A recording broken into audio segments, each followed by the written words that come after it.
Ça prenait un certain cran pour reprendre Marie-Carmen l'Aigle Noir, Oui.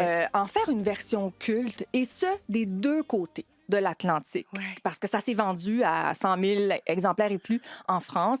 Barbara avait appelé, avait Oui. pris le téléphone Oui. après l'avoir entendu. Qu'est-ce qu'elle avait dit? C'est merveilleux parce qu'en fait, la chanson est sortie en France. Elle a grimpé dans le top 50. Et je faisais les gros shows, télé, radio, là, mais les shows de télé des 20h30 qu'on appelle. Et tout le monde venait me voir, que ce soit des artistes ou des producteurs de shows, les présentateurs qui venaient me voir en me disant Barbara veut, et Luc Plamondon le premier, Barbara veut que tu l'appelles. Je l'appellerai jamais. Voyons donc, votre bonjour, Barbara. C'est Marie-Carmen. Non.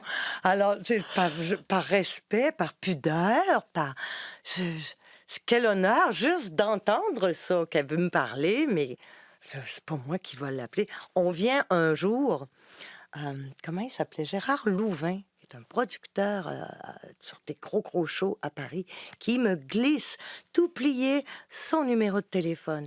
Et il referme ma main. Elle Wow. attend votre appel. J'ai toujours pas appelé. Non? Non, Ah non, oui. non. J'ai pas appelé. Puis un jour, c'est elle C'est qui a elle. demandé à avoir mon numéro de téléphone et j'attendais pas cet appel-là du tout. Et ce qu'elle Donc a un dit matin, est extraordinaire. puis c'est magnifique parce qu'avec sa voix, moi je vais jamais oublier ce timbre de voix-là qu'on connaît tant sur disque, ceux qui l'ont vu en spectacle, le timbre de voix de Barbara, mais au téléphone, bonjour Marie-Carmen. Ici Barbara. Je vous appelle pour vous dire que je vous aime. Et ça commence comme ça. Puis je peux pas penser que c'est une blague. Je connais trop ce timbre de voix-là que j'écoute. Et j'ai commencé à écouter Barbara, j'avais 10 ans.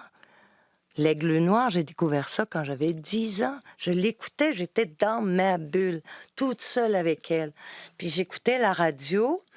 Alors, tu sais, il n'y a pas repeat, là, puis il y a pas, tu peux pas reculer. Moi, Faut je reculer voulais la repiquer cassette. les paroles. Puis là, j'appelais à la radio pour qu'ils me jouent la chanson. Et ça a duré des semaines, pouvoir repiquer les paroles. Mais c'est assez merveilleux parce que ça vient toucher la petite fille en moi, là.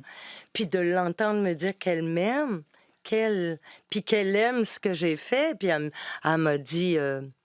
on sent que vous avez du caractère.